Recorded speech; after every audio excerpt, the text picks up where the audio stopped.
வணக்கம் viewers, welcome to கருவாப்பிலை சமையல்.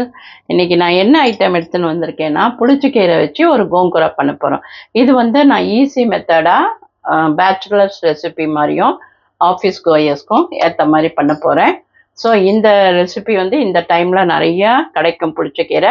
அதில் நிறைய இரும்பு சக்தி இருக்கிறதுனால நீங்கள் தைரியமாக யூஸ் பண்ணலாம். அதோட அந்த இரும்பு சத்தோட அந்த புளிப்பும் சேர்றதுனால அந்த சிட்ரிக் இருக்கும்போது தான் அந்த இரும்பு சத்தை பாடி உறிஞ்சும். ஸோ இதனால் இன்றைக்கி நான் இந்த புளிச்சக்கீரை தொக்கு பண்ண போகிறேன். இந்த புளிச்சக்கீரை தொக்கை நீங்கள் வெளியிலேயே இந்த கிளைமேட்டில் வெளியிலேயே வச்சுருந்தா 7 நாள் வரைக்கும் நல்லாயிருக்கும். மேலே கொஞ்சம் எண்ணெய் மிதக்கணும். அப்படி இல்லைன்னா ஃப்ரிட்ஜில் வச்சுருந்தா 3 மாதம் வரைக்கும் வச்சுக்கலாம். நீங்கள் தொட்டுக்கலாம், சாதம் போட்டு சாப்பிட்டுக்கலாம், சப்பாத்தி மேலே தடவி சாப்பிடலாம். இப்படி வெரைட்டியாக நீங்கள் சாப்பிட்டுக்கலாம். அது உங்களோட சாய்ஸ். அது மாத்திரம் இல்லாமல் கொத்தமல்லி தொக்கு, கருவேப்பிலை தொக்கு, புதினா தொக்கு எல்லாமே இதே மெத்தடில் நீங்கள் பண்ணலாம். அதெல்லாம் ஆனால் ரொம்ப சீக்கிரமே கெட்டு போயிடும். வெளியில் வச்சுக்கிறதா இருந்தால் 3 நாள் 4 நாள், ஃப்ரிட்ஜில் வச்சுக்கிறதா இருந்தால் எத்தனை நாள் வேணால் வச்சுக்கலாம். நம்ம வச்சுக்கிறது அதாவது என்ன சொல்லுவா, ஈரம் படாமல் யூஸ் பண்ணணும். சமையல் பண்ணுற சாப்பாடு பக்கத்தில் ஊறுகாயை வைக்கக்கூடாது. எப்போவுமே ஊறுகாய் போடுறோன்னா, நம்ம சாதம் பரமாறுறோன்னா கையை அலம்பிட்டு தொடச்சிட்டு தான் ஊறுகாயை தொடணும்.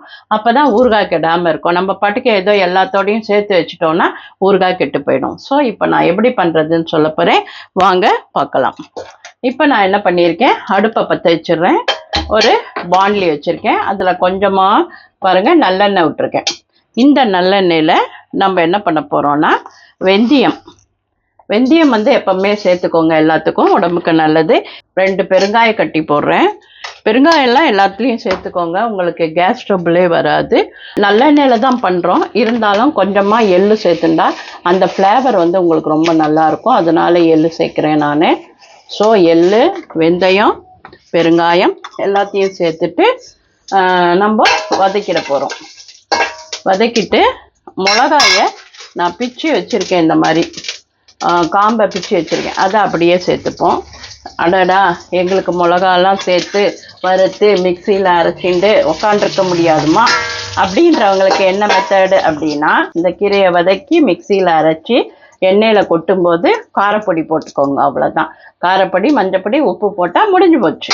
என்னால் மிளகாயை வறுக்க முடியாது, மிக்சியில் அரைக்க முடியாதுன்றவங்களுக்கு ஈஸி மெத்தட். ஸோ எந்த மெத்தட் யாருக்கு வேணுமோ நீங்கள் யூஸ் பண்ணிக்கலாம். ஸோ இப்போ என்னாச்சு, இப்போ மிளகா ஜம்முன்னு அப்படியே பொரிஞ்சிடுத்து பாருங்கள். எண்ணெயில் 2 உப்பு போட்டுக்கிறேன். ஏன்னா எனக்கு கொஞ்சம் நெடி ஒத்துக்காது, அதனால் நான் உப்பு தான் போட்டுக்கிறேன். ரொம்ப கருக விட வேண்டாம். நான் இப்போ அணைச்சிட்டு எடுத்து மிக்சியில் பொடி பண்ணிடுறேன். இதை நல்லா வதக்கி எடுத்து வச்சுட்டாச்சு. இப்போ மிக்சியில் அரைச்சிடணும். இதுதான் புளிச்சக்கீரை எப்படி இருக்கும்னா இந்த மாதிரி தான் இருக்கும். இந்த வாத்துக்கெல்லாம் கால் இருக்கும் பாருங்கள், அது மாதிரி. இந்த காம்பை மாத்திரம் எக்ஸ்ட்ரா இருக்கும், அதை எடுத்துருங்க. வெறும் இலை மாத்திரம் போடுங்க, அப்போ தான் ரொம்ப நல்லாயிருக்கும். இதை இப்படியே மதக்கினா சுருங்கி வந்துடும். அப்படி சுருங்குற மாதிரி இலையே கலர் மாதிரி ஒரு மாதிரி பழுப்பு கலரில் இப்படி ஆகிடும். இந்த மாதிரி ஆயினோடனே நம்ம ஆற விட்டுட்டு உப்பு போட்டு அரைக்க வேண்டியது தான். கொஞ்சமாக மஞ்சள் பொடி சேர்த்துக்கணும். இதை வதக்கிட்டு எவ்வளோ வதக்கணும் அப்படின்றத நான் காமிக்கிறேன். ஸோ அதுக்குள்ளே இதை அரைச்சும் எடுத்து வந்துடுறேன். பாருங்கள், இந்த அளவுக்கு உப்பும் போட்டுடுறேன். போட்டுட்டு இது பாருங்கள், இந்த மாதிரி தான் வதங்கும் கீரை. அதுக்கப்புறம் வேறு எண்ணெயில் கொஞ்சம் கொதிக்க வைக்கணும். ஸோ அதனால் நம்ம என்ன பண்ணுறோம், இதை நல்லா வதங்கிடுத்து இந்த மாதிரி ஆகிடும். கலர் சேஞ்ச் ஆகி குழண்டு ஆகிடும். இதை அரைக்கணும், அதுக்கு தான் இந்த காம்பு எடுத்துடுறோம். இது மாதிரி வதங்கின பிறகு என்ன பண்ணணும், கொஞ்சம் நேரம் ஆறணும். அப்படியே மிக்சியில் அரைச்சிங்கன்னா அவ்வளோதான், மிக்சியும் போயிடும், கையும் போயிடும். ஸோ இந்த மாதிரி இது ஆறட்டும்னு வெயிட் பண்ணிவிட்டு அப்போ நம்ம அரைச்சிடுவோம். இங்கே பாருங்கள், நான் வறுத்ததை பொடி பண்ணியும் எடுத்துன்னு வந்துட்டேன். இந்த மாதிரி பொடி பண்ணதை இதில் சேர்க்க போகிறோம். இதை ஆஃப் பண்ணிடுறோம். ஆஃப் பண்ணிவிட்டு இதில் இதை சேர்த்து மொத்தமாக அரைச்சிட போகிறோம்.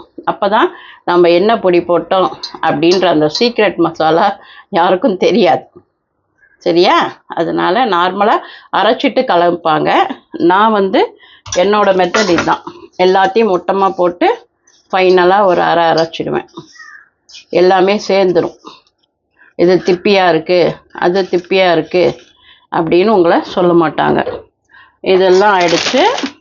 உப்பு போட்டுட்டோம், காரம் எல்லாம் வறுத்தது பொடி பண்ணிட்டு போட்டோம், மஞ்சள் பொடி கொஞ்சம் போட்டோம்.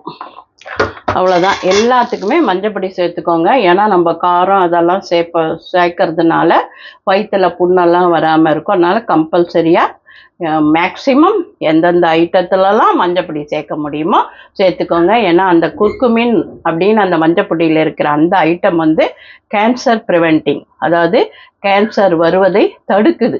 ஸோ நம்மளே என்ன பண்ணணும், இந்த தை மாதத்தில் நெத்திக்கு ஈசிப்போம்ல அந்த கிழங்கு, பச்சை இதில் கூட பானையில் கட்டுவோமே, அந்த கிழங்கு நிறையா கிடைக்கும். ஈரோடு பக்கம் மூட்டை மூட்டையாக கிடைக்குது. வாங்கி காய வச்சு நம்மளே அரைச்சோன்னா அந்த மஞ்சளில் அந்த அந்த குவாலிட்டி, அந்த குர்குமின்ற குவாலிட்டி 100% இருக்கும். வேக வச்சு அரைச்சா கொஞ்சம் கம்மியாக தான் இருக்கும். ஏன்னா அந்த ஸ்டீம் பண்ணும்போது அதோட இது போயிடுறது. நம்ம வெளியில் கிடைக்கிறதெல்லாம் ஸ்டீம் பண்ணி காய வச்ச மஞ்சள் தான்.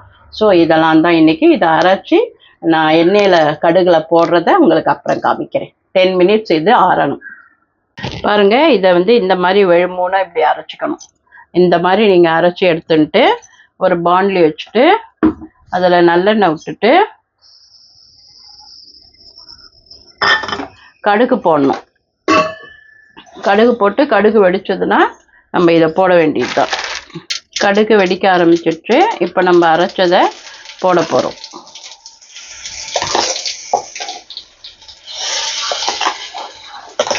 நீங்கள் இதில் மிளகாலாம் வேணும்னா கூட 2 சேப்பு மிளகா போட்டுக்கலாம். ஒரே மாதிரி ப்ளெயினாக இருக்கே அப்படின்னா 2-3 மிளகாயை அப்படி போட்டுக்கலாம்.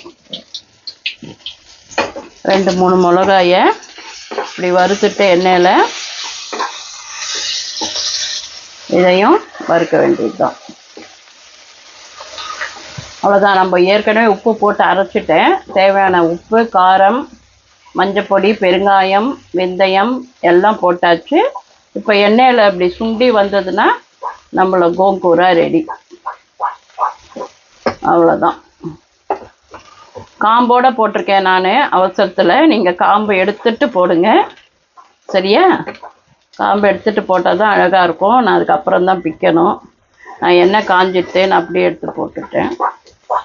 ஸோ கோங்கூரா ஜம்முன்னு ரெடி ஆகிடுச்சு. இவ்வளோதான். ஏற்கனவே வதக்கினதுனால எண்ணெயில் இப்படி பண்ணால் 2 மாதிரி வந்துடுச்சுன்னா கோங்கூரா ரெடி. ஸோ இந்த சுவையான கோங்கூராவில் சாதம் பசைஞ்சு சாப்பிட்லாம், அப்புறம் தோசைக்கு தொட்டுக்கலாம், இட்லிக்கு தொட்டுக்கலாம், சப்பாத்தி மேலே தடவி சாப்பிட்லாம். இப்படி பல ஐட்டமாக உங்களுக்கு வேணுன்ற மாதிரி சாப்பிட்டுக்கலாம்.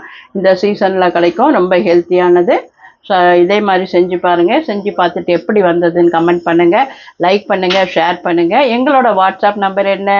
8300820475. அந்த நம்பருக்கு என்ன பண்ணணும்? வாட்ஸ்அப் பண்ணால் நாங்கள் எத்தனை ப்ராடக்ட் வச்சுருக்கோமோ அத்தனை ப்ராடக்ட் இருக்குது.